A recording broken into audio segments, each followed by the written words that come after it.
हमारे साथ जेएनयू के प्रोफेसर शीतल शर्मा जुड़े हुए हैं। आपका स्वागत है एनडीटीवी इंडिया पर। शीतल जी, ये जानना चाह रहा था कि अब से कुछ देर बाद पता लगा है कि दूसरे दौर की बातचीत यूक्रेन और रूस के बीच होने जा रही है। किस तरह की उम्मीद की जाए इस बातचीत से?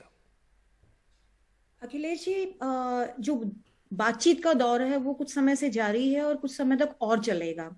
पर किसी भी तरीके के कंक्लूसिव रिजल्ट पे आना अभी मुझे संदेह लग रहा है, क्योंकि जिस तरीके की सिचुएशन इमर्ज कर कर आई है, एक हफ्ते पहले जो सिचुएशन थी, जो पूरे संसार के सामने थी, या रशिया में थी या यूक्रेन में थी, वो अचानक से इतनी बदल गई कि किसी भी व्यक्ति ने शायद इसकी वो नहीं की होगी प्रिडिक्शन, या किसी ने भी सोचा नहीं होगा कि इस तरीके की वॉर की सिचुएशन उभर आएगी। वॉर भी इस तरीके की जो पूरा एक फुल स्केल इन्वेजन है। अब बात यहां पर आकर टिकी है कि जो दोनों पक्ष हैं जो इस झगड़े में शामिल हैं, और यूक्रेन जिसमें शामिल हो गया है, एक तरह से एक छोटा कंट्री और जिसपे सारी की सारी क्रोध या वो निकल कर आ रहा है, रिएक्शन जो दोनों कैंप्स का है। अब नाटो जो है वो एक सिक्योरिटी आर्किटेक्चर और फ्रेमवर्क है जो ये यूरोपियन कंट्री जिसके मेंबर हैं। रशिया जो है वो ये नहीं चाहता कि यूक्रेन में नाटो आए।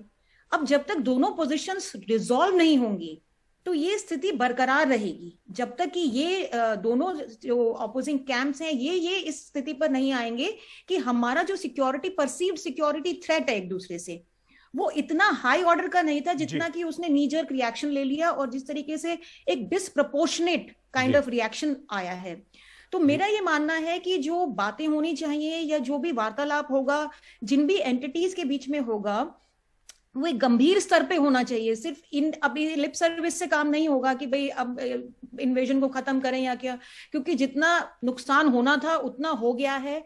और बातों में अगर जब तक कि दोनों पक्षों को एक आप कहिए ठोस वो नहीं मिलेगा, वो संदेश नहीं दिया जाएगा, जब तक इनका थोड़ा इनकंक्लूसिव रहना है। जी, इस पूरे मामले में रूस हमलावर है, तो रूस क्या स्ट्रैटेजिक गोल हासिल करना चाहता है? उसका रणनीतिक लक्ष्य क्या है इस लड़ाई से, जिसके बाद वो वापस लौटे या रुक जाए?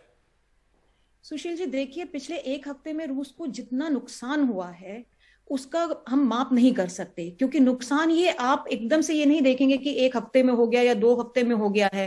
सैंक्शंस तो इमीडिएटली वेस्टर्न कंट्रीज ने अनाउंस कर दिए, जिसके थोड़े से परिणाम दिखेंगे। यदि आप ये कहें कि रूस डायरेक्ट तेल नहीं बेच रहा तो वो दूसरी कंट्रीज के थ्रू रीरूट कर देगा। आप मान लीजिए कि गैस की भी सप्लाई अभी जो है 109 क्यूबिक मीटर, अभी भी मिलियन क्यूबिक मीटर यूरोप को जा रही है।